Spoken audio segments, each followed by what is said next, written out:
My name is Ava Montgomery. I am 32 years old, and 5 minutes ago, I watched a woman pay $450 for a truffle risotto she didn't even taste because she was too busy posting it to her Instagram feed. But that is the reality of the world I have built for myself here in the heart of Manhattan. To the critics and the socialites who clamor for a reservation at L'Artiste, I am a culinary visionary, a woman who conquered the male-dominated world of fine dining through sheer grit and a palate that can detect a single grain of oversalted butter in a gallon of veloute. But to the woman who gave me life, I am nothing more than a glorified domestic worker who traded a prestigious lineage for a life of scrubbing carbon off copper pans and sweating under the industrial vents of a commercial kitchen. It has been 12 years since I last spoke to my mother, Eleanor Montgomery, yet I can still feel the cold, viscous splash of that $14 organic gazpacho hitting the floor of our Greenwich estate like it happened this morning. I can still see the way the thick, crimson liquid, blended from heirloom tomatoes harvested from a boutique farm in the Hudson Valley, soaked into my acceptance letter from the Culinary Institute of America, turning the heavy cream cardstock into a soggy, illegible mess of broken dreams. My mother did not scream when she found that letter hidden beneath a stack of LSAT prep books in our library, because the Montgomerys do not scream. They simply erase. She sat at the mahogany table, her manicured fingers adorned with a 6-carat Harry Winston diamond that caught the afternoon light, and she looked at me with a level of disdain usually reserved for a smudge on a window pane. "Cooking is for servants, Ava," she had whispered, her voice like the sliding of a blade into a sheath, and then she told me that I would either enroll in Yale law to preserve the family's 3-generation legal dynasty, or I would be dead to the family, effectively cutting me off from the trust fund, the social standing, and the only world I had ever known. I stood there in my stained apron, the one I had bought secretly at a kitchen supply store in downtown Hartford, and I felt the weight of my father's silence from the doorway. He didn't look at me. He just adjusted the sleeves of his bespoke Brooks Brothers suit and walked away, leaving me to face the woman who had already decided that a daughter who preferred the scent of rosemary and garlic to the dusty smell of leather-bound law journals was a defect that needed to be discarded.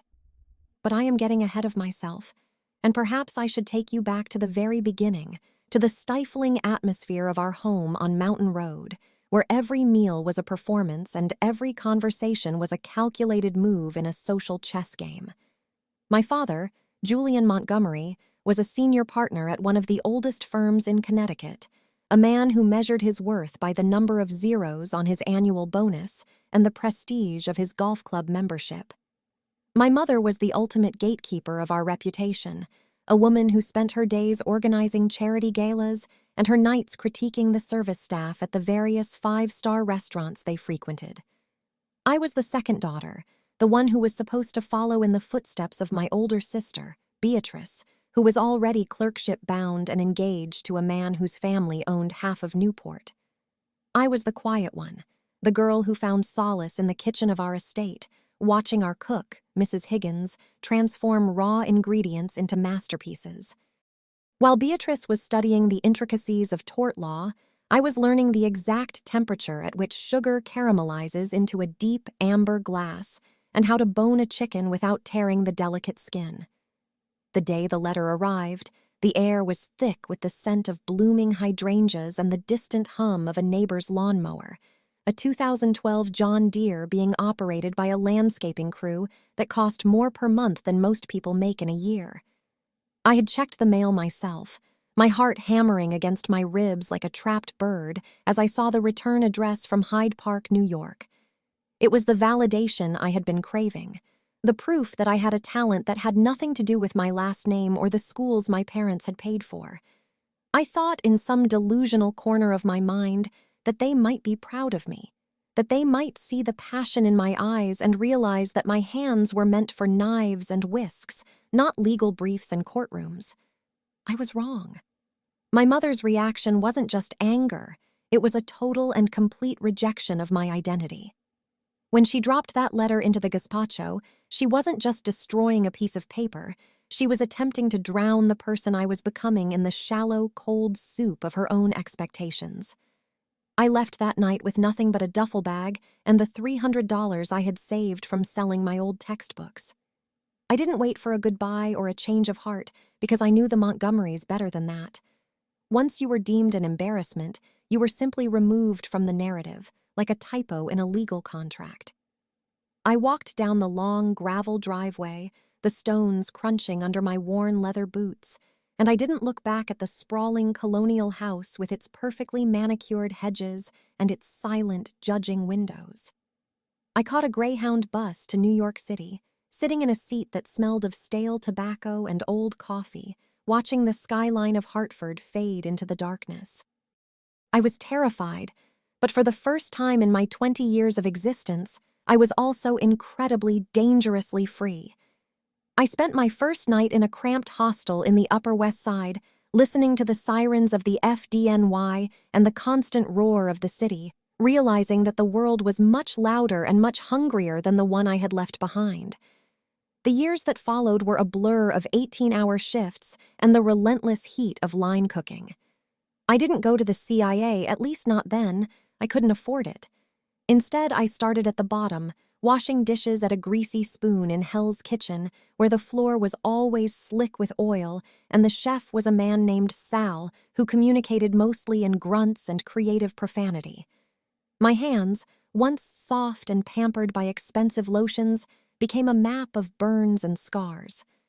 I learned the rhythm of a kitchen, the way a team moves like a single organism during a Saturday night rush, and I discovered that I was fast, I was precise, and I was willing to work harder than anyone else in the room.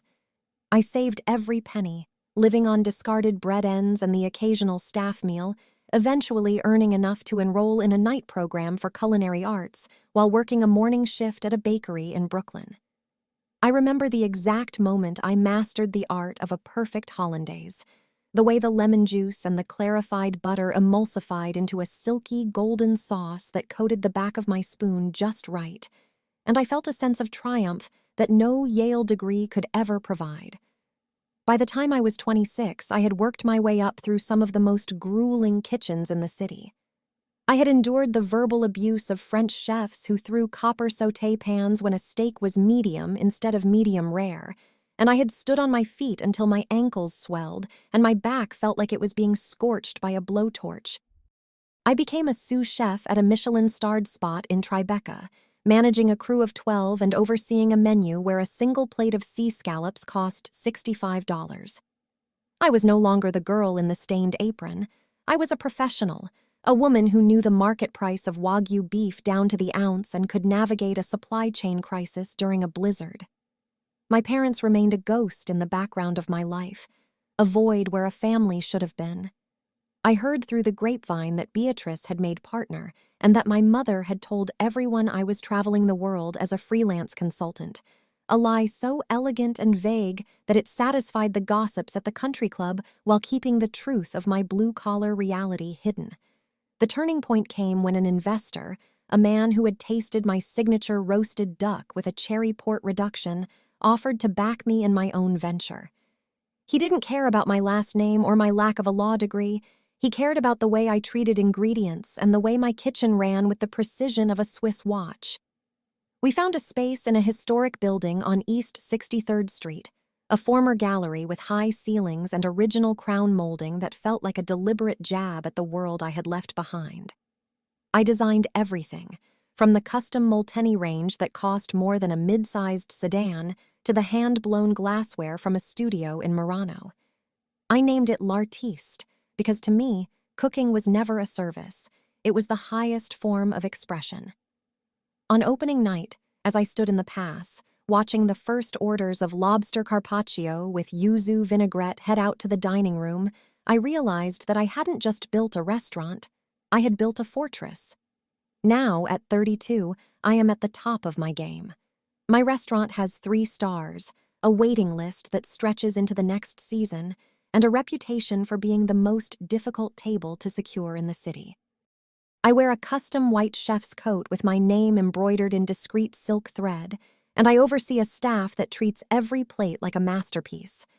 I know the cost of everything, From the $16 an hour I pay my most junior dishwasher to the $8,000 monthly utility bill for the industrial refrigeration units that keep our ingredients at a precise 40 degrees Fahrenheit. I am successful by every metric my parents once used to measure the world, yet I am the one they chose to discard. The irony is not lost on me as I plate a dish of gold-leafed squab for a table of lawyers who likely clerked for my father. I am the girl who was told she was dead to her family, yet I am the only one who truly learned how to live, building a life out of the very thing they thought was beneath them. Family isn't about the blood in your veins or the name on a trust fund. It is about the people who see the fire in your soul and help you stoke it into a flame that can light up the entire world. The contrast between our lives during that period was not just a difference in lifestyle, but a sickening, visceral manifestation of my family's internal hierarchy where value was measured in prestige rather than character. While I was scrubbing the charred remains of overcooked burgers off a flat-top grill at a greasy diner in a corner of the city that God forgot, my sister Chloe was living in a gilded reality that felt like a permanent vacation, funded by the sweat of a legal empire she had done nothing to build. The very day my dreams of culinary school were shredded and drowned in that bowl of organic gazpacho, the air in our Greenwich driveway was thick with the scent of expensive exhaust and the sickeningly sweet smell of success that had been handed over on a silver platter. My father, Arthur Montgomery, stood there with a look of paternal pride that he had never once directed toward me as he dangled a pair of leather-bound keys in front of Chloe's manicured face. With a flourish that felt like a physical blow to my chest, he handed her the keys to a brand-new 2024 Carrara white Porsche Macan GTS, a machine of precision engineering with a sticker price of $82,000 that shimmered under the afternoon sun like a monument to my own insignificance. I watched from the shadows of the foyer, still smelling like the dishwater and cheap floor cleaner of my hidden life, as Chloe squealed and threw her arms around him, her Gucci silk scarf, a $350 accessory paid for by one of Dad's corporate credit cards, fluttering in the breeze like a flag of surrender for my own ambitions. To Arthur, Chloe was the investment that paid dividends in social capital, the daughter who stayed on the path of law and high society marriage, while I was the liability, the girl who wanted to work with her hands and sweat for her keep. The injustice of it was a cold, hard knot in my stomach that no amount of deep breathing could unravel, especially as I looked down at my own reflection in the polished marble floor. I was wearing a pair of thrift store jeans that had grown thin at the knees and a t-shirt that had lost its shape 3 washes ago, a stark contrast to Chloe's designer wardrobe that was replenished monthly at the boutiques on Greenwich Avenue. Every morning after that, I would wake up at 4:30 to the shrill metallic ring of a cheap alarm clock that sat on a nightstand I'd found on the curb, preparing myself for a 12-hour double shift at the Silver Spoon Diner. The commute was a grueling 45-minute trek on a bus that always smelled of damp wool and industrial exhaust, a far cry from the ventilated, heated leather seats of a Macan GTS. My world was one of $11.50 an hour, plus whatever meager tips were left by truck drivers and tired night shift workers who just wanted their coffee refilled for the 5th time. I moved with a mechanical efficiency, my fingers stained by the constant contact with newsprint and potato skins, and my hair permanently infused with the heavy, cloying scent of deep fryer oil that seemed to seep into my very pores. While Chloe was likely lounging at a country club brunch, sipping mimosas that cost more than my hourly wage, I was navigating a kitchen where the floor was a minefield of spilled grease, and the heat from the aging Hobart dish machine made the air feel like a physical weight against my lungs. I kept my earnings in a rusted tin can hidden under a loose floorboard in the small, cramped room I had rented in a building where the radiator hissed like a dying animal all through the winter nights. That can was my tabernacle, the place where I placed every crumpled $5 bill and every handful of dull copper pennies with the reverence of a monk. I wasn't saving for a car or a designer handbag or a trip to the Hamptons. I was saving for my first set of Wusthof Classic Icon knives, a 7-piece block set that retailed for nearly $700. To anyone else, they were just tools. But to me, they represented the precision and the professionalism I was determined to claim for myself. I would visit the high-end kitchen supply store in the city on my one day off, standing outside the glass window like a ghost, staring at the forged, high-carbon stainless steel blades and the perfectly balanced triple-riveted handles. I could almost feel the weight of the 8-inch chef's knife in my hand, imagining the way it would glide through a shallot with the whisper of a guillotine, a sharp contrast to the dull, serrated knives I was forced to use at the diner that crushed the fibers of the meat instead of slicing them. The psychological toll of this disparity was a constant, low-grade fever that burned in the back of my mind. I would see my father's name in the legal sections of the newspaper, heralded as a titan of the industry, knowing that he was at that very moment likely authorizing a 5-figure wire transfer for Chloe's summer internship housing in London, while I was calculating if I could afford to buy a gallon of milk and a loaf of bread without dipping into my knife fund. There was a particular kind of cruelty in the way my family ignored my existence, a silent agreement that I was a ghost who had dared to haunt their perfect mahogany-paneled lives. Once, I had seen Arthur's black 2023 Mercedes S-Class parked outside a bistro downtown while I was walking to the bus stop. I had stood on the sidewalk for a full minute, watching him through the window as he laughed with a group of men in charcoal suits, his gold Rolex Submariner catching the light as he gestured toward a bottle of wine that probably cost $500. He didn't see me, or perhaps he chose not to, and I realized then that to him, my struggle wasn't a testament to my work ethic. It was a confirmation of my failure to belong in his world. My sister Chloe would occasionally send me photos of her life, not out of sisterly affection, but as a way to maintain the distance between us, her messages filled with images of her white Porsche parked in front of elite law libraries or her feet propped up on the dashboard, wearing $1,000 Hermes sandals. She never asked how I was doing or if I had enough to eat. She only spoke of her own trajectory, her voice in the text messages sounding exactly like our mother's, cool, entitled, and utterly detached from the reality of labor. She was the golden child because she was a mirror that reflected back everything our parents wanted to see, while I was a black hole that absorbed their light and gave nothing back in the currency they valued. I remember one specific evening when the diner was particularly busy, the air thick with the smell of burnt onions and the floor so slippery I had to move in a half-crouch to keep my balance. I had worked 14 hours straight. My back was a cord of tension, and my hands were trembling from the sheer volume of orders I had processed. A group of college students came in, all of them wearing North Face jackets and carrying expensive leather satchels, and for a split second, I saw a girl who looked just like Chloe. She complained about the quality of the silverware, her voice high and sharp, and I felt a surge of such intense, concentrated rage that I had to step into the walk-in freezer just to breathe the frigid, sub-zero air until my heart slowed down. It was in those moments, surrounded by frozen sides of beef and crates of wilted lettuce, that I forged my resolve. I realized that the $82,000 Porsche and the Gucci scarves were fleeting, dependent entirely on the whims of a man who used love as a leash. My rusted tin can, on the other hand, was mine.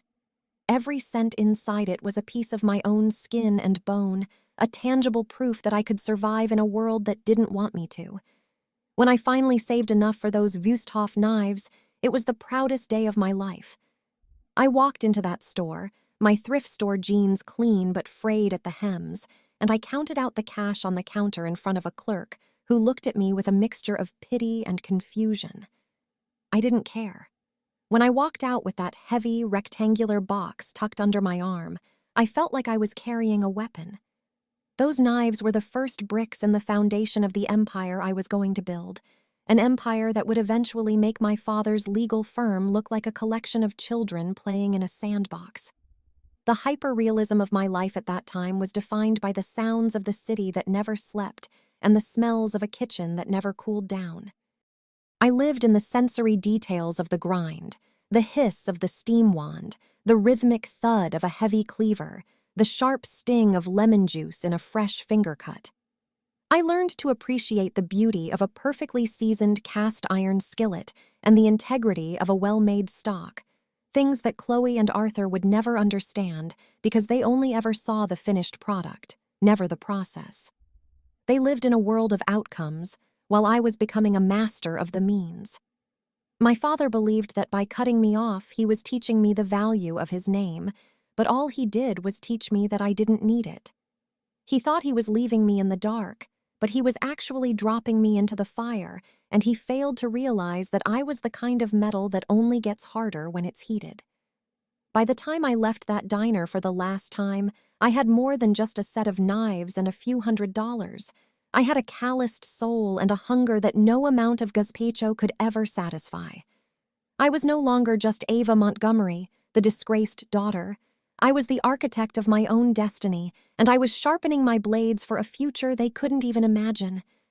The betrayal that finally severed the fraying tether to my former life occurred on the morning of my 22nd birthday, a day that should have marked a milestone of independence, but instead became a funeral for my innocence.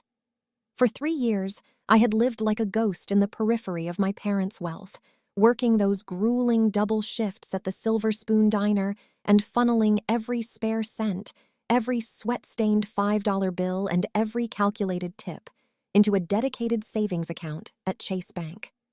I had managed to amass exactly $14,500, a sum that represented thousands of hours of manual labor, hundreds of missed nights of sleep, and the singular burning hope of paying my tuition deposit for the advanced culinary program I had been eyeing in New York City. I remember waking up that morning in my cramped apartment, the sunlight filtering through a cracked window pane, and checking my mobile banking app with a sense of reverent pride, only to feel the blood drain from my face as I stared at a balance of $0 and 0 cents. The transaction history showed a single devastating withdrawal made the previous afternoon at the Greenwich branch, authorized by Eleanor Montgomery using the cosigner access she had insisted on maintaining since I was 17, a vestige of a time when I still trusted her with my future. I drove back to our 5,500-square-foot Greenwich mansion in a state of vibrating shock, my rusted 2008 Honda Civic looking like a blight on the pristine Belgian block-lined driveway that was usually occupied by my father's high-end German imports. The house was a monument to old money and calculated elegance, a sprawling colonial revival that breathed an air of quiet, expensive superiority over the rolling hills of Fairfield County. As I pushed open the heavy oak front doors, the interior greeted me with the suffocating, cloying scent of fresh Casablanca lilies that were replaced every Tuesday by a floral service that charged more for a single arrangement than I made in a week of shifts. The silence of the house was punctuated only by the rhythmic, distant ticking of a grandfather clock in the hallway, a sound that felt like a countdown to the explosion building in my chest. I found them in the sun-drenched morning room, a space decorated with custom silk wallpaper and French antiques that were meant to be admired but never touched, a perfect stage for the theater of cruelty that was about to unfold. My mother, Eleanor, was seated in a velvet armchair, her posture as rigid and impeccable as the pearls around her neck, while Chloe Lounger on the chaise longue, already dressed in Lululemon leggings that cost more than my monthly grocery budget. I stood in the center of the room, my hands trembling as I held up the printout of the bank statement, my voice cracking as I asked how she could possibly justify stealing the money I had worked so hard to save. Eleanor didn't even flinch. She simply smoothed the fabric of her skirt with a manicured hand and looked at me with a cold, detached curiosity, as if I were a stranger complaining about a minor clerical error. She told me, with a voice that was as smooth and chilling as polished marble, that Chloe had been feeling incredibly burnt out from the pressures of her junior year at Yale, and that she had discovered a highly exclusive spiritual retreat in Ubud, Bali, that focused on holistic healing and soul alignment. The cost of the retreat, including the first-class flights on Emirates and the private villa with a dedicated meditation coach, came to exactly $14,500, and since I wasn't using the money for a respectable education in law or finance, Eleanor decided it was better spent on ensuring Chloe's well-being. The absurdity of the statement was so profound that for a moment I couldn't even find the words to respond. But then the rage took over, a hot, searing flood that drowned out the smell of the lilies and the quiet hum of the central air conditioning. I turned to my father, Arthur, who was sitting by the window in a pool of golden morning light, his face partially obscured by the crisp pages of the Wall Street Journal. He was a man who lived by the logic of spreadsheets and quarterly earnings, a man who believed that everything in life had a price and a rightful owner. I pleaded with him, reminding him that this wasn't family money or a gift from a trust fund, but money I had earned through physical labor, money that was supposed to be my ticket out of the cycle of resentment they had created. He didn't even look up from the financial columns, his fingers merely twitching as he adjusted his grip on the paper, his voice a low, dismissive mutter that cut deeper than any physical blow. "It's family money, Ava," he said, his tone dripping with a weary boredom that suggested my very presence was an inconvenience. "And besides, given your recent choices, you're barely family." The finality of those words hung in the air like a poisonous fog, a declaration of my status as an outsider in my own home. My sister Chloe, the primary beneficiary of this theft, just laughed, a high-pitched, melodic sound that echoed off the high ceilings and made my skin crawl with a sense of utter betrayal. She reached for a tall glass of vibrant green juice, a $19 blend of cold-pressed kale, ginger, and blue-green algae that she had delivered every morning from a boutique health bar downtown, and took a slow, deliberate sip. She looked at me over the rim of the glass with eyes that held no remorse, only a shimmering, petty triumph that she had once again been chosen while I had been discarded. To her, my $14,500 wasn't a life-changing sum or the result of 3 years of sacrifice. It was just a currency for her comfort, a minor resource to be consumed in the pursuit of her own curated happiness. She made a comment about how I should be happy that my hard work was finally going towards something meaningful, like her spiritual growth, rather than being wasted on a greasy kitchen. And then she turned her attention back to her iPhone, scrolling through photos of infinity pools and tropical forests. I stood there in that 5,500 square foot prison of luxury, surrounded by the physical evidence of their wealth. The original oil paintings, the hand-knotted Persian rugs, the silver tea sets that were polished to a mirror shine. And I realized that I was looking at a group of strangers. The woman who had given me life had looked into my bank account and seen only a way to spoil her favorite child, and the man who had taught me to ride a bike had relegated me to the status of a distant acquaintance because I didn't fit into his corporate brand. They had taken the only thing I had that was truly mine, and they had done it without a second thought, without a shred of guilt, and without even the basic courtesy of looking me in the eye. The hyper-realism of the moment was almost too much to bear. I could hear the faint sound of the gardener's shears outside as he trimmed the boxwood hedges into perfect spheres, and I could see a tiny smudge of green juice on Chloe's lip, a microscopic flaw in her otherwise perfect facade. The smell of the lilies became nauseating, a funeral scent that marked the death of any hope I had for reconciliation or a place at their table. I realized then that my father was right. I wasn't family, not in the way they defined it. I was a different species entirely, a person who understood the weight of a dollar and the value of a promise, while they were creatures of whim and entitlement who lived in a world where consequences were only for other people. I didn't scream or throw anything, although every muscle in my body was screaming for me to tear the silk wallpaper from the walls and smash the French porcelain into dust. Instead, I felt a strange, cold clarity settle over me, a realization that if I stayed in this house for even one more minute, the toxicity would seep into my bones and rot me from the inside out. They had stolen my money, but they hadn't stolen my hands or my palate or the ironclad will that had kept me standing through those 18-hour shifts at the diner. I walked out of the morning room without saying another word, my footsteps silent on the thick carpet that muffled the sound of my departure, just as they had muffled the sound of my life for 22 years. I didn't go to my bedroom to pack because there was nothing in that house that I wanted to take with me. Every designer dress and every piece of jewelry was a chain that tied me to their expectations, and I wanted to be light when I finally left them behind. I walked out the front door, leaving the scent of the lilies and the rustle of the Wall Street Journal behind me, and I stepped into the humid afternoon air of a Connecticut summer. My heart was pounding, not with fear, but with the terrifying, exhilarating knowledge that I was now truly alone in the world, with nothing but the clothes on my back and the skills I had forged in secret. As I started my old Honda, the engine turning over with a reluctant, grinding noise that felt like an insult to the quiet of the neighborhood, I didn't look at the house in the rearview mirror.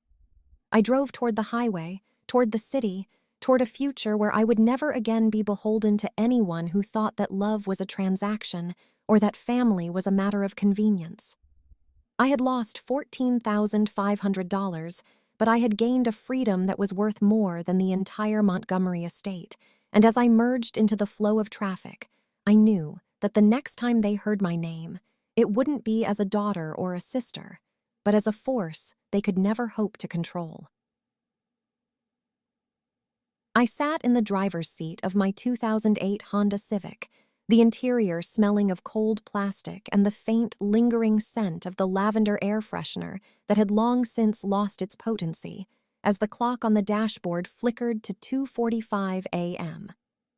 I was parked in the far corner of a rain-check parking lot on the outskirts of Greenwich, the kind of place where the streetlights hum with a dying buzz and the shadows feel heavy enough to swallow a car whole. Outside, a thin, biting sleet was beginning to tap against the windshield, each drop sounding like a tiny nail being driven into the coffin of my former life. The heater was barely working, wheezing out a pathetic stream of lukewarm air that did nothing to thaw the deep, marrow-deep chill that had settled in my bones after walking out of that 5,500-square-foot mansion. My breath hitched in the freezing air, creating small clouds of vapor that obscured the view of the empty asphalt, and for a moment, the silence was so absolute that I could hear the rhythmic ticking of the cooling engine. I reached into the passenger seat and pulled out a yellow legal pad, the kind my father used for his depositions, and a cheap ballpoint pen that I had swiped from the diner's hostess stand weeks ago.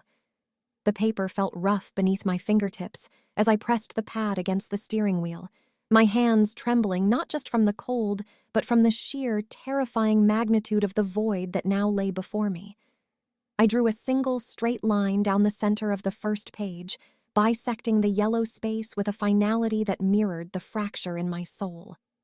On the left side, I wrote the word emotions in a jagged, hurried script that betrayed the storm raging behind my ribs, and on the right side, I wrote the word assets in a cold, blocky print that felt like an anchor. I looked at the left column first, staring at the invisible list of things that were currently threatening to drown me: betrayal, grief, the stinging humiliation of being robbed by my own mother, and the hollow ache of being told I was barely family by a man I had spent 22 years trying to impress. I realized then, with a clarity that felt like a bucket of ice water to the face, that tears do not pay tuition, and that my mother's guilt or my father's indifference were liabilities I could no longer afford to carry in my ledger. I shifted my gaze to the right side of the page, the assets column, and I began to inventory the things that no one, not even Eleanor with her co-signer access or Arthur with his legal prowess, could ever take away from me. I wrote down my palette, my ability to identify the subtle notes of star anise in a complex stock or the exact moment a reduction reached its peak viscosity, and I wrote down my hands, calloused and scarred from the line, capable of working 18 hours without failing. I listed my knowledge of the industry, the grit I had developed in the face of verbal abuse and physical exhaustion, and the singular, unwavering talent that lived in the connection between my mind and a chef's knife. Talent, I realized, is an unseizable asset, a currency that exists outside the reach of trust funds and bank withdrawals. And as I stared at that word, I stopped crying, the salt of my tears drying on my cheeks and leaving behind a tight, mask-like sensation that felt like armor. I reached out and turned the key in the ignition. the engine of the Civic turning over with a reluctant, grinding groan that echoed through the empty parking lot before finally catching and settling into a steady, vibrating hum.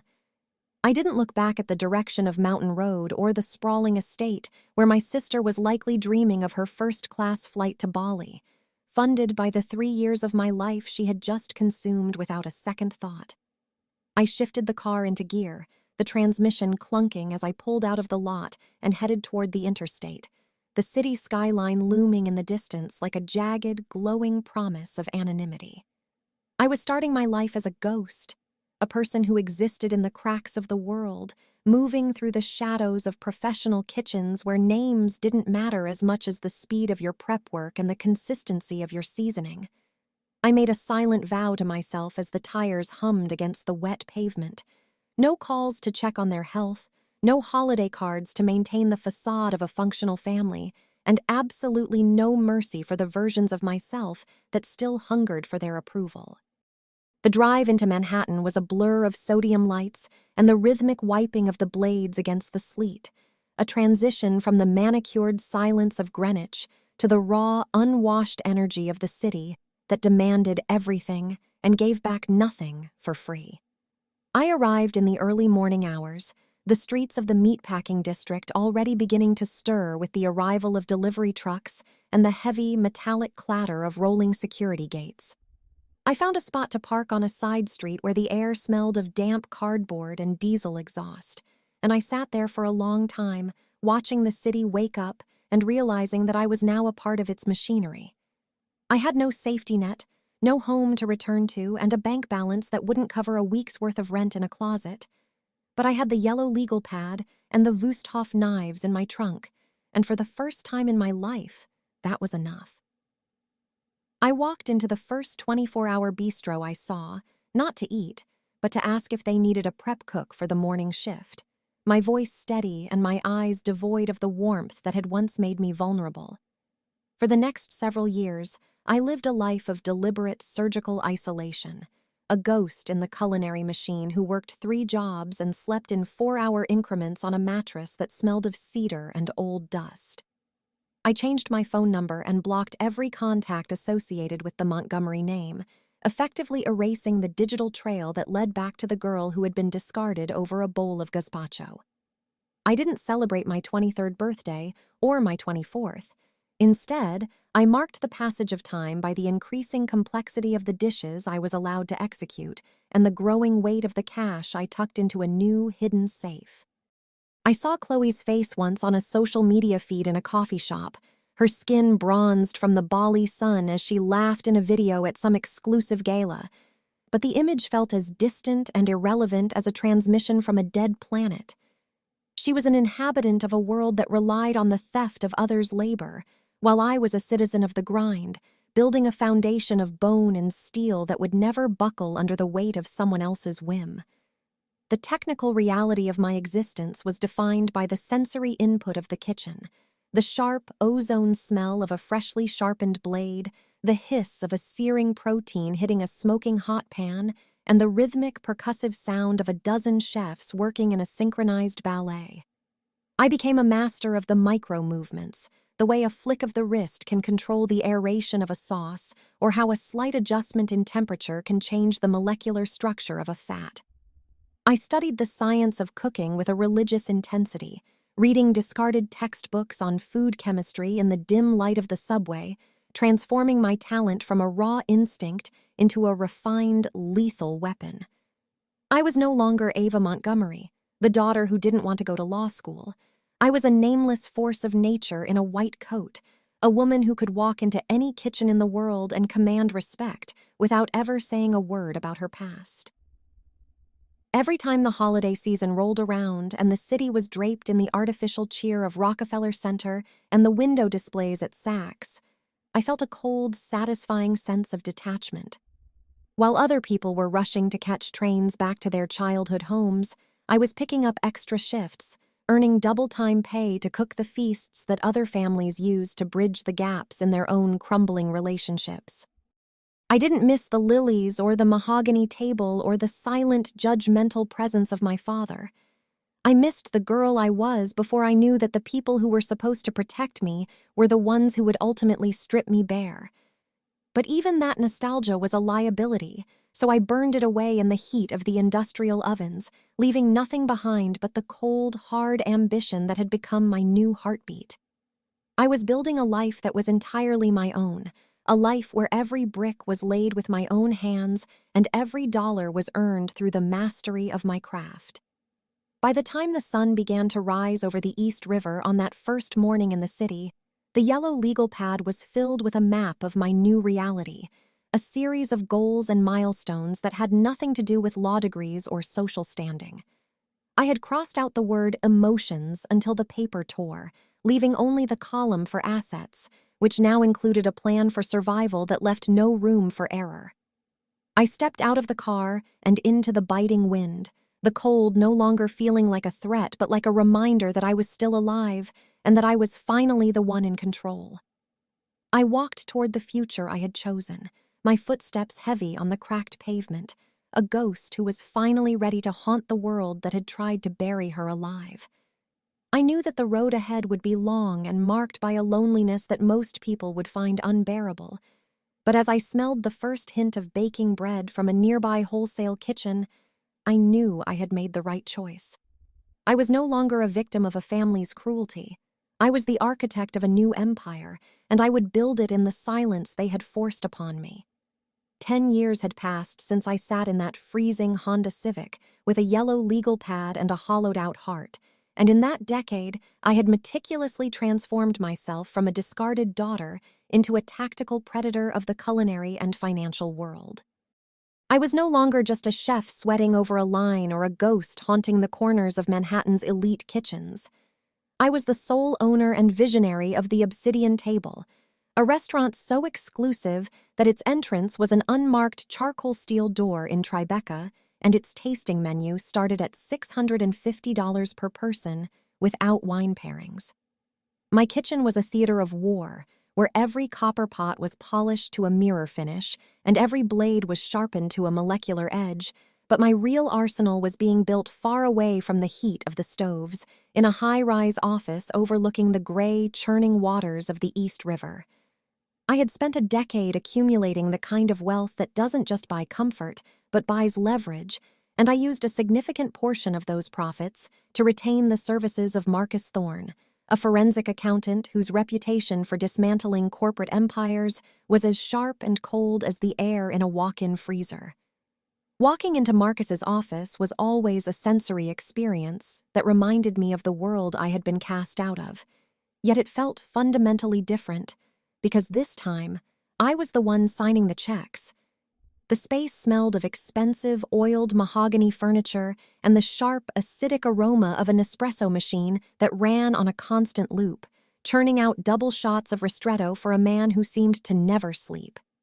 Marcus himself was a creature of absolute precision, a man who wore charcoal gray suits tailored so perfectly they looked like a second skin, and who viewed the world not through emotions, but through the uncompromising logic of a general ledger. For months, he had been a silent specter tracking the Montgomery estate, digging through the layers of shell companies and offshore accounts that my father, Arthur, had spent 40 years constructing to hide the true nature of his firm's greed. We sat across from each other at a desk that cost more than my first 3 cars combined, and as he slid a thick, heavy manila folder across the polished wood, I felt a surge of cold, predatory adrenaline that tasted better than any vintage wine I had ever served. Inside that folder lay the physical manifestation of a decade's worth of patience and the architectural blueprints for my family's destruction. The first document Marcus pointed to was a certified bank statement from 2016, a ghost from my past that showed the unauthorized $14,500 withdrawal from the Chase account my mother had drained. Seeing the numbers printed in black and white, the exact sum that was supposed to buy my future and instead bought my sister's luxury retreat to Bali, made my pulse steady and my resolve harden into a diamond-like clarity. It was the original sin of the Montgomery household, the moment they decided that my labor was their property, and now it served as the foundational evidence of a pattern of financial abuse that Marcus had tied to much larger, more systemic crimes. We had the notarized affidavits from former junior associates at my father's firm, people he had stepped on and discarded just as he had discarded me, each one providing a detailed account of the creative accounting practices that had allowed the Montgomery firm to maintain its Greenwich lifestyle while siphoning millions into tax-deferred black holes. The folder was thick, nearly 3 inches of high-grade paper filled with the stench of my father's arrogance and my mother's complicity. Marcus had uncovered tax evasion records that dated back 7 years, revealing a series of fraudulent deductions and misreported earnings that would make the IRS's Criminal Investigation Division salivate. We found evidence of my father's firm billing clients for hours that didn't exist to cover the overhead of Chloe's ever-expanding lifestyle, including the maintenance on her Porsche and the mortgage on a brownstone in Boston she barely visited. Every receipt, every wire transfer, and every forged signature was a brick in the wall I was building around them, a wall that would eventually ensure they had nowhere to run when the truth finally walked through their front door. I sat there, sipping a glass of room-temperature sparkling water from a crystal tumbler, and listened as Marcus explained the technical intricacies of the racketeering charges we were preparing to present. He spoke about the velocity of money and the trail of digital breadcrumbs my father had been too arrogant to sweep away, his voice a calm, monotonous drone that belied the explosive nature of the information he was sharing. The technical detailing of the Montgomerys' downfall was a masterpiece of forensic engineering. We had identified a specific account in the Cayman Islands, hidden under a holding company named EM Global, which Eleanor had used to funnel money that should have been reported as capital gains. Marcus had traced the $14,500 not just to a plane ticket and a villa, but to a larger network of petty thefts from various trust accounts that my mother managed for the family's charitable foundation. They hadn't just stolen from me, they had been stealing from everyone, convinced that their last name and their social standing made them untouchable. I looked at the notarized affidavits, the blue ink of the signatures standing out against the stark white paper, and I thought about the smell of the lilies in the morning room and the sound of my father's dismissive mutter. They thought I was barely family, a person whose value was negligible, but they had failed to realize that by cutting me off, they had removed the only person who might have had the loyalty to keep their secrets. As the afternoon sun began to dip behind the skyscrapers, casting long, jagged shadows across Marcus's office, I realized that I didn't feel the anger that had fueled me in my 20s. Instead, I felt a profound sense of professional satisfaction, the same feeling I got when a complex 40-ingredient dish finally came together in perfect balance. My arsenal was complete. I had the financial records, the legal testimonies, and the cold, hard cash to ensure that when I struck, it wouldn't be a mere inconvenience but a total and complete annihilation of their reputation. I was the owner of the Obsidian Table, a woman who had built an empire from the grease of a diner floor, and I was now holding the deed to the Montgomerys' legacy in a simple manila folder. I stood up, smoothing the front of my bespoke white chef's jacket that I had worn to the meeting, a deliberate choice to remind myself of the labor that had paid for this justice, and thanked Marcus for his meticulous work. He simply nodded, his eyes already returning to his screen, his mind moving on to the next set of numbers. But for me, the numbers were finally personal. I walked out of the office and into the bustling streets of Manhattan, the air crisp and smelling of rain and roasted chestnuts from a nearby street vendor. I felt light, almost buoyant, as I hailed a black car to take me back to my restaurant. I knew that the next few weeks would be a whirlwind of legal filings and public revelations, a storm that would tear through the quiet cul-de-sacs of Greenwich and the mahogany-paneled boardrooms of my father's firm like a hurricane. I thought about Chloe, probably sipping another $19 green juice in a world that was about to disappear, and I felt a flicker of something that might have been pity if I hadn't spent 10 years learning exactly what she thought of my worth. The contrast was no longer sickening, it was settling. I was the one with the assets now, and the Montgomerys were the ones whose balance was about to hit zero. When I arrived at the Obsidian Table, my staff was already in the middle of prep, the rhythmic sound of chopping and the hiss of the industrial vents creating a symphony of productivity that I had composed. I went straight to my office, a glass-walled sanctuary at the back of the kitchen, and placed the manila folder on my desk. I sat there for a moment, looking out at my team, the young men and women who worked for me not because of their last names, but because of their talent and their grit. I realized that my family had been right about one thing. I wasn't like them. I was something much more dangerous. I was a person who knew how to wait, how to build, and how to sharpen a blade until it was invisible. The $14,500 was a small price to pay for the education I had received in the cold, hard reality of the world. And as I picked up my phone to make the first call to the district attorney's office, I knew that the debt was finally, gloriously, about to be settled in full. There would be no mercy, no holidays, and no calls to negotiate. There would only be the truth, delivered with the precision of a master chef and the cold finality of a forensic audit. My name is Ava Montgomery, and I am the architect of the end of the Montgomery dynasty. The trap was set with the clinical precision of a master chef preparing a high-stakes banquet, and the prey walked into the jaws of the mechanism without even a flicker of suspicion. My parents, Arthur and Eleanor Montgomery, had spent weeks trying to secure a reservation for what they called the most important dinner of the year, a curated evening designed to impress the board of trustees and 12 elite donors who held the keys to the future of my father's prestigious legal firm.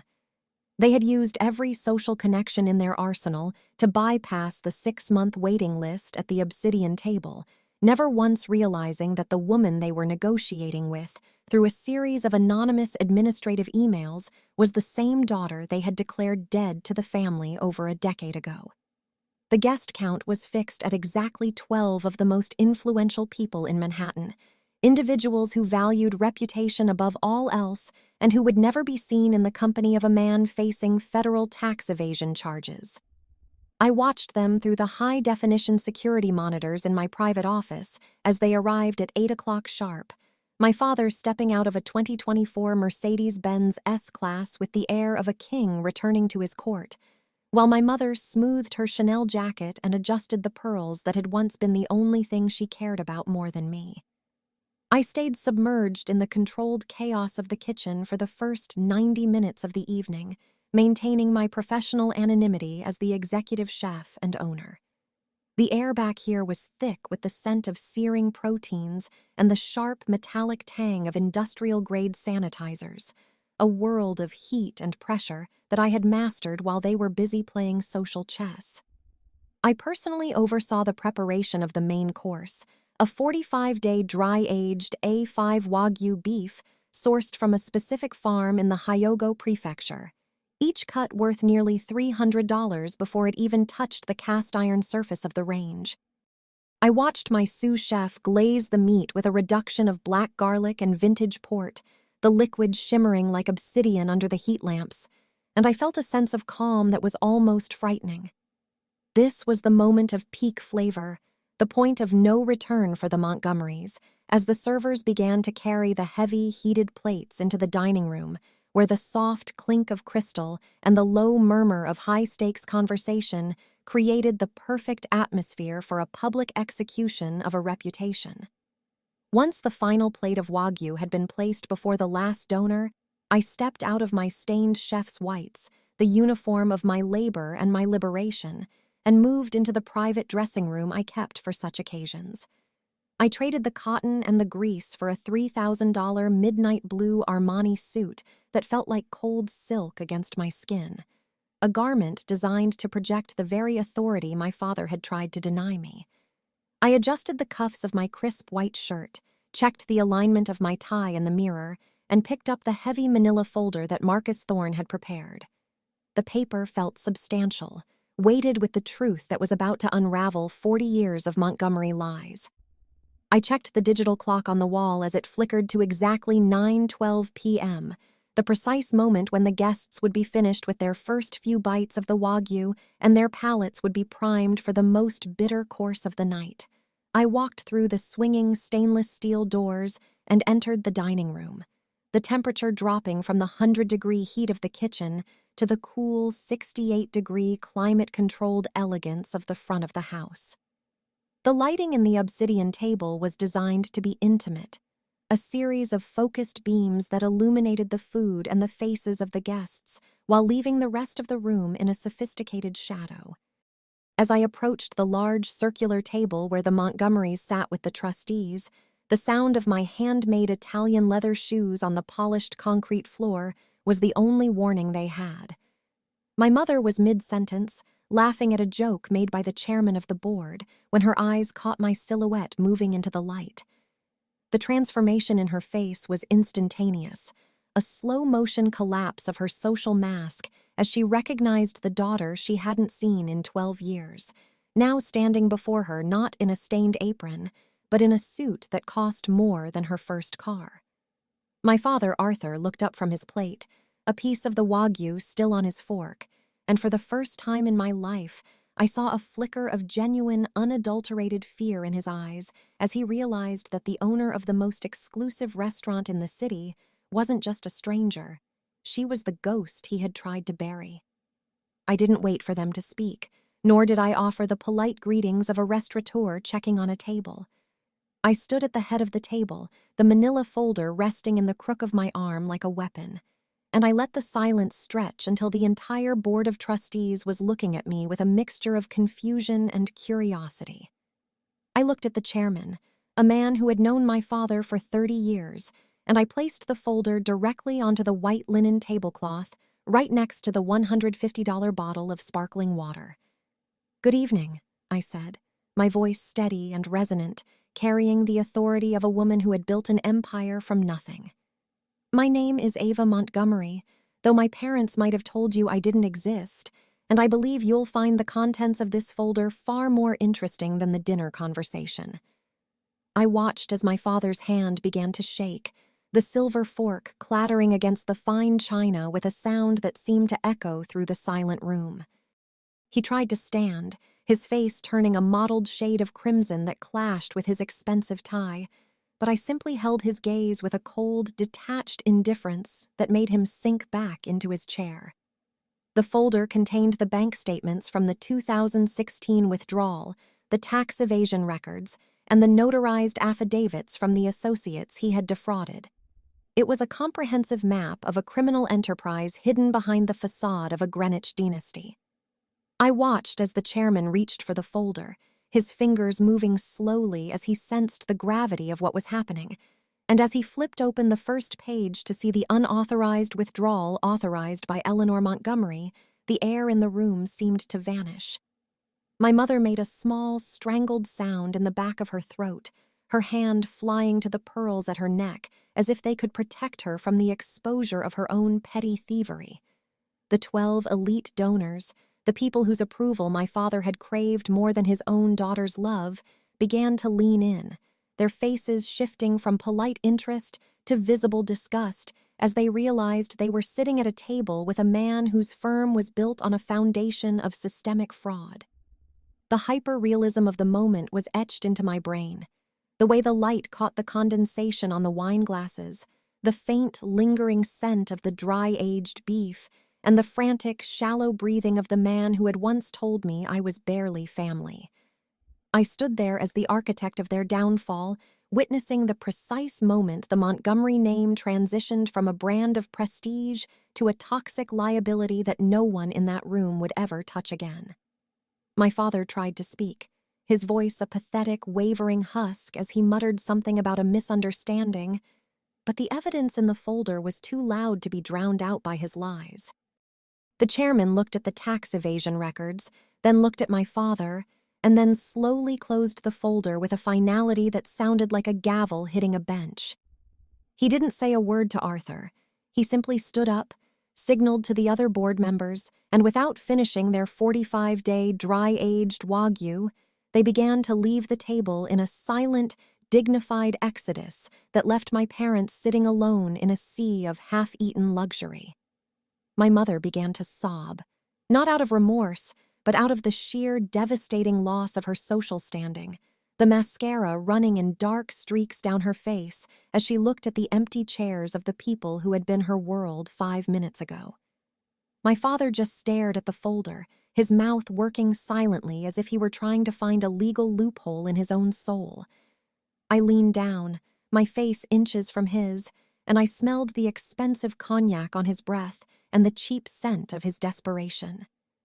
"You told me cooking was for servants, Dad," I whispered, the words like a slow-burning fuse. But it turns out that while I was learning how to serve, I was also learning how to lead, and I was learning exactly how to take back everything you stole. I told him that the district attorney had already received a duplicate of the folder and that Marcus Thorne was waiting in the lobby with a forensic team to ensure that not a single penny of the $14,500, or the millions that followed it, would remain in their possession by the end of the month. I stood back up, smoothing my Armani suit, and looked around my restaurant, the space I had built with my own hands and my own sweat, and I felt a profound sense of closure that had nothing to do with revenge and everything to do with justice. The Montgomery estate was a house of cards, and I had simply provided the gust of wind that knocked it over. As I turned to walk back toward the kitchen, leaving them sitting in the wreckage of their most important dinner, I realized that I didn't hate them anymore. To hate them would be to give them a weight in my life that they no longer deserved. They were just customers now, two people who had failed to pay the bill for the lives they had led, and I was the one who was finally closing the tab. I walked through the doors into the heat of the kitchen, the familiar sounds of my team working and the hiss of the pans grounding me in the reality I had created. I was Ava Montgomery, the woman who had turned a stained apron into a suit of armor, and as I picked up a tasting spoon to check the seasoning on a new sauce, I knew that the dinner was over, the debt was paid, and I was finally, truly free. The room fell into a silence so heavy and absolute that it felt as though the oxygen had been vacuumed out of the space, leaving only the sharp, metallic scent of cold ambition and the lingering aroma of the dry-aged wagyu. My mother, Eleanor, stared at me with eyes that had gone wide and vacant, her carefully curated composure shattering like cheap glass as her fingers lost their grip on her silver Tiffany & Co. fork. The heavy utensil hit the rim of her fine bone china plate with a discordant clang before tumbling onto the marble floor, the sound echoing off the vaulted ceilings and stone walls like a gunshot in a cathedral. I did not yell. I did not throw the tantrum they had likely spent a decade expecting from the girl they viewed as an emotional liability. Instead, I stood perfectly still, my posture mirroring the rigid elegance of the Armani suit I wore, and I spoke with the cold, surgical precision of a specialist delivering a terminal diagnosis. "Mother," I said, my voice barely above a whisper yet carrying to every corner of the silent dining room, "here is the $14,500 you stole from my tuition account a decade ago, along with the 8.5% compounded interest that has accrued while you were busy pretending I didn't exist, which brings the total to exactly $32,410. I reached into the inner pocket of my jacket and pulled out a certified cashier's check, the paper crisp and authoritative, and I tossed it onto the center of the white linen tablecloth where it landed with a soft, dismissive thud right next to her spilled wine. The gesture was a physical manifestation of my independence, a repayment of a debt they thought I would never be in a position to collect, and I watched as her gaze flickered from the check to my face and back again, her mouth opening and closing without a single sound emerging. I didn't stop there, because a debt like ours isn't settled with a simple refund. It is settled with the total and complete exposure of the rot that built the house they live in. I turned my attention to the board of trustees, men and women who had spent their entire lives insulating themselves from scandal, and I began to distribute the additional copies of Marcus Thorne's forensic audit, the heavy manila folders sliding across the table like invitations to a funeral. I looked directly at the chairman of the board, a man whose family had been social peers with the Montgomerys for 40 years, and I watched his expression shift from confusion to a deep, visceral alarm as his eyes scanned the first page of the audit. "And father," I continued, my gaze shifting to Arthur, who was now clutching the edge of the table so hard his knuckles had turned a ghostly, translucent white. "Here are the detailed records of those creative consulting fees you authorized through the firm's secondary ledger to purchase Chloe's white Porsche Macan GTS." I watched the blood rush to his face, his skin turning a mottled, angry shade of crimson that resembled a piece of overcooked lobster left too long under a heat lamp, a stark contrast to the pristine white of his Brooks Brothers collar. "It is called embezzlement, father. And in the state of New York, the district attorney tends to take a very dim view of senior partners using client escrow funds to subsidize their children's luxury automotive tastes." The word embezzlement hung in the air like a poisonous fog, stripping away the last remnants of his dignity and exposing the hollowed-out core of his professional legacy. He tried to muster the old authority, to draw himself up and dismiss me as he had done on my 22nd birthday, but the weight of the evidence sitting in the hands of the very people he needed to impress had pinned him to his chair. The donors and the trustees, individuals who lived by a code of appearances and managed risk, didn't wait for a rebuttal or a theatrical defense. One by one, they stood up with a synchronized, chilling silence, their chairs scraping softly against the polished floor like a collective sigh of relief that they were escaping the blast radius of a collapsing empire. The chairman didn't even look at my father as he tucked the audit under his arm, his face a mask of professional detachment that signaled the immediate and permanent termination of Arthur's standing in the community. They walked out of the dining room in a single-file line of charcoal wool and silk, leaving the half-eaten plates of $300 beef and the unfinished glasses of vintage Bordeaux behind as if the very air around the Montgomerys had become contaminated. My father watched them go, his mouth working silently as he searched for a legal loophole or a social grace that could save him. But there is no defense for the truth when it is presented with the same meticulous care as a Michelin-starred meal. I stood there, the master of the house in every sense that mattered, and I looked down at the two people who had tried to erase my identity to preserve their own comfort. The hyper-realism of the moment was overwhelming.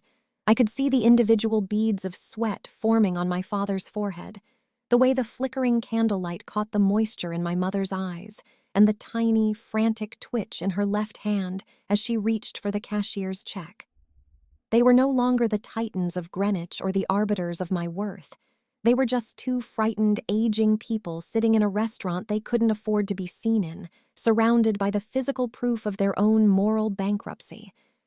I felt a strange, cold peace wash over me, a realization that the 10 years of 18-hour shifts and the scars on my hands had been a fair trade for the power I now held in this room.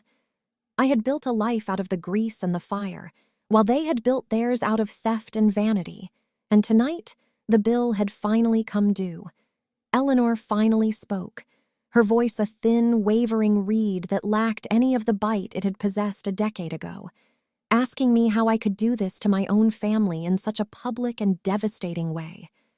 I leaned in closer, the scent of her expensive French perfume mixing with the aroma of the black garlic reduction on her plate, and I reminded her that family was the word she used when she wanted to steal my savings, but it was a word she forgot when I was sleeping in my car in a rain-check parking lot.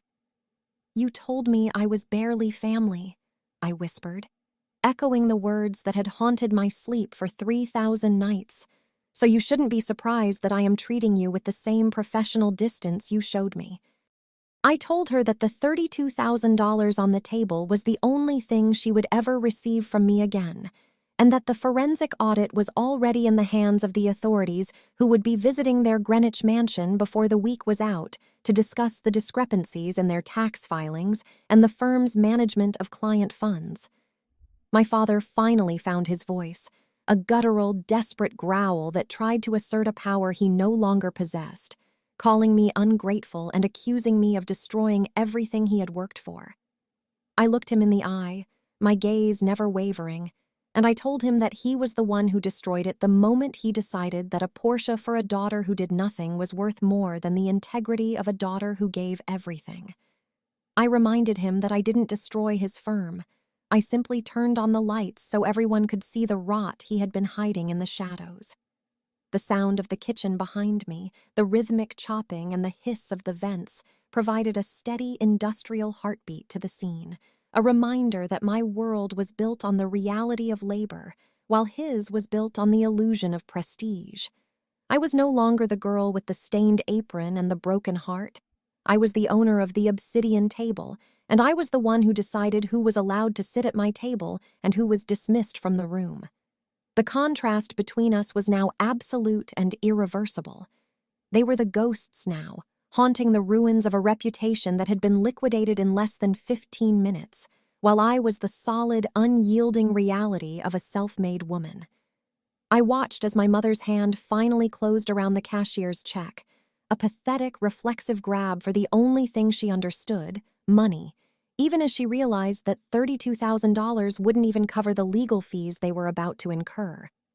I didn't feel the triumph I thought I would. Instead, I felt a profound sense of closure, the kind of quiet satisfaction that comes from finishing a long service without a single mistake. I had balanced the books, I had settled the debt, and I had reclaimed my name from the people who had tried to make it a source of shame. I stood up straight, adjusted my jacket, and gave them one final lingering look of professional pity before turning my back on them for the last time.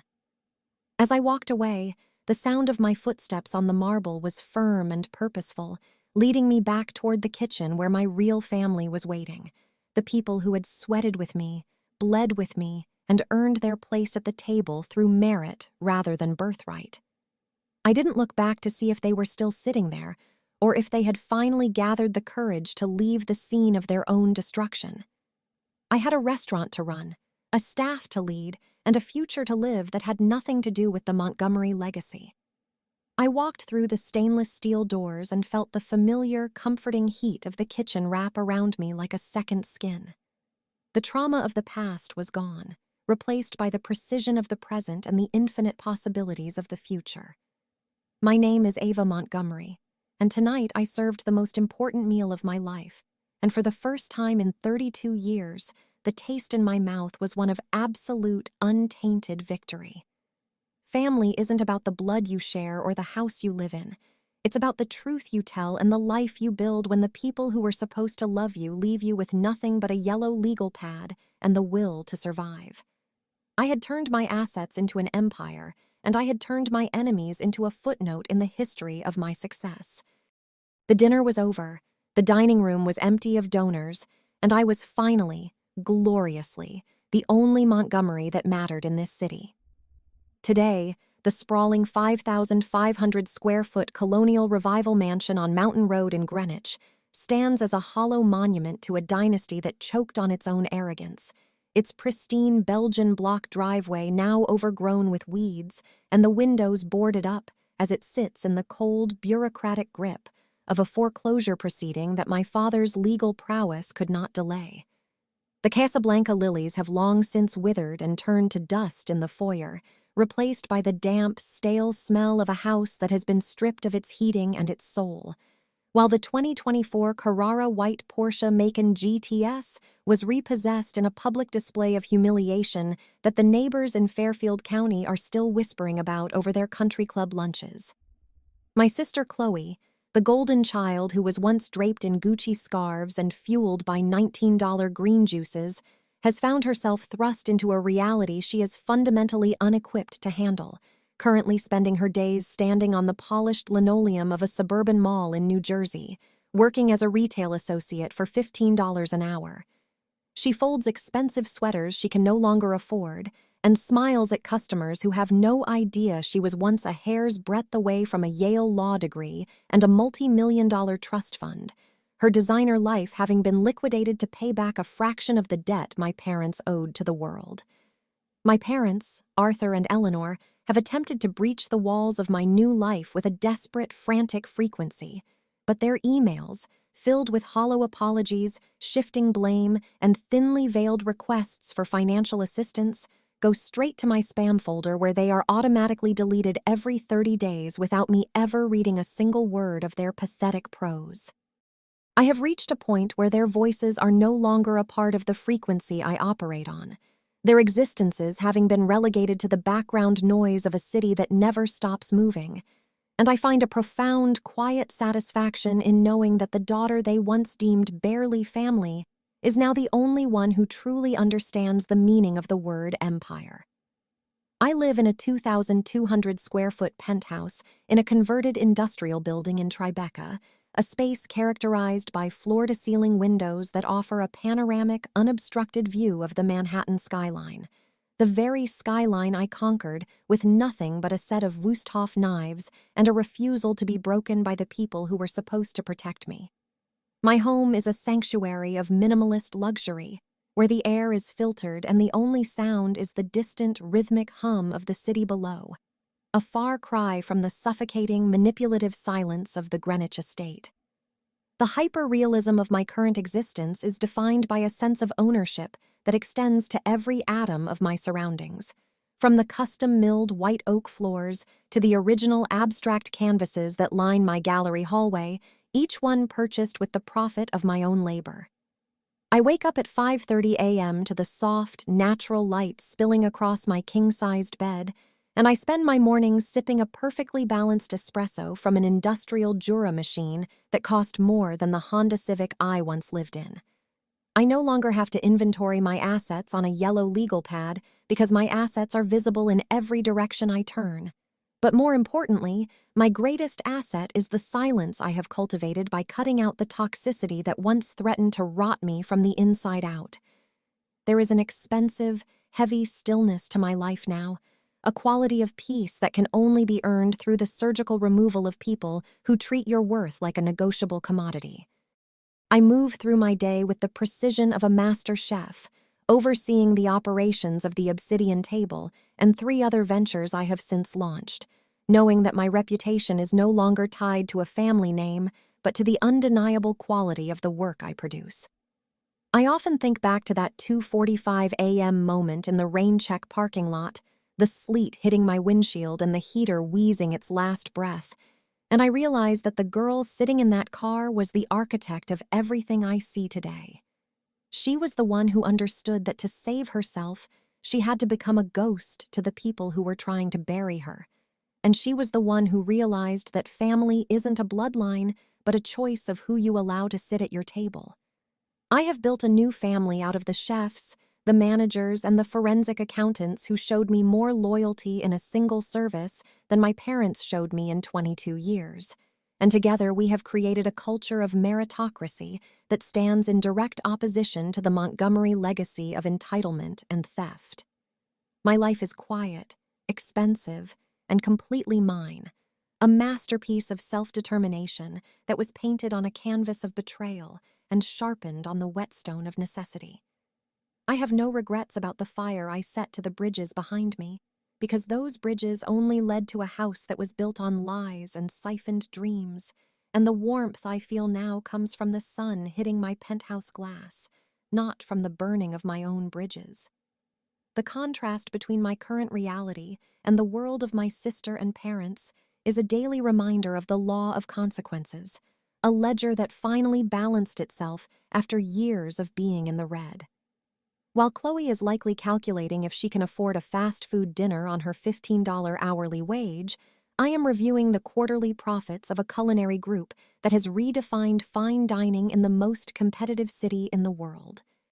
While my father sits in a cramped 2-bedroom apartment in a part of Connecticut he used to mock, wondering how he went from senior partner to a pariah with a disbarment notice, I am sitting in my penthouse, watching the lights of the Brooklyn Bridge flicker to life like a string of diamonds across the water. The 60-carat Harry Winston diamond my mother once wore has likely been sold at a significant loss to cover her mounting legal expenses, but the calluses on my hands are still there, a permanent and much more valuable reminder of the work that actually lasts. I have learned that the most expensive thing you can own is your own peace of mind, and I paid for mine with the $14,500 they stole and the 10 years of silence I maintained while I sharpened my blades for the end of their era. The technical detailing of my success is visible in the numbers. The 3 Michelin stars, the 8-figure annual revenue, and the 2,200 square feet of prime Manhattan real estate. But the emotional reality is much simpler. I am the woman who refused to be a footnote in her own life story, the one who took the dead-to-the-family decree and used it as a license to be reborn into something they could never control or comprehend. I am Ava Montgomery, a name that now commands a 6-month waiting list and a level of respect that my father's firm could never buy with all its embezzled consulting fees. I have mastered the art of the long game, the slow reduction of a life's worth of pain into a concentrated essence of power and success. And I have found that the taste of a self-made victory is more complex and satisfying than any vintage wine or dry-aged steak. My penthouse view is a constant reminder that the city belongs to those who are willing to bleed for it, and that the only family worth having is the one that stays when the lights go out and the truth finally walks into the room. My parents' emails remain in the digital void, their pleas for a second chance or a loan to save their home acting as a background hum to my busy, fulfilled life. But I never respond because there is nothing left to say to people who view love as a transaction and children as assets. I have fulfilled my promise to the girl in the 2008 Honda Civic, having provided her with a life that is as quiet and high definition as a professional kitchen after the last order has been served and the floor has been scrubbed to a shine. I no longer check the time or the location of my enemies because their time has passed and their location is irrelevant to the trajectory I am on. I have reached a state of absolute, untainted freedom, a level of existence where my worth is determined by my own standards and my own measurement, and where the only person I have to answer to is the woman I see in the mirror every morning. The Greenwich Mansion may be under foreclosure, and the Montgomery name may be a cautionary tale in the annals of white-collar crime. But here in my penthouse, the air is clear, the view is endless, and the life I am living is the ultimate moral of a story that started with a bowl of gazpacho and ended with a skyline I earned. Every choice I made, the 18-hour shifts, the years of ghosting my relatives, the hiring of Marcus Thorne, was a necessary step in the construction of a fortress that can never be breached by the toxicity of my past. I have proven that talent is indeed an unseizable asset, and that the only way to truly survive a family that wants to drown you is to learn how to build your own boat and sail away until they are nothing but a speck on the horizon. My life is now a testament to the power of the grind and the necessity of boundaries, a perfectly plated dish of justice served at the exact right temperature and with the exact right seasoning. I am whole, I am successful, and I am entirely independent of the people who tried to make me small. The dinner is over, the bills have been paid in full with compounded interest, and as I look out at the Manhattan skyline from my 2,200 square foot sanctuary, I know that I am finally, irrevocably, exactly where I was always meant to be. This is not a story of revenge, it is a story of reclaiming a soul from the people who thought it was their property, and in that reclamation, I have found a wealth that no trust fund or legal firm could ever provide. My name is Ava Montgomery, and I am done being a daughter, a sister, or a victim. I am the architect of my own empire, and the view from the top is breathtaking.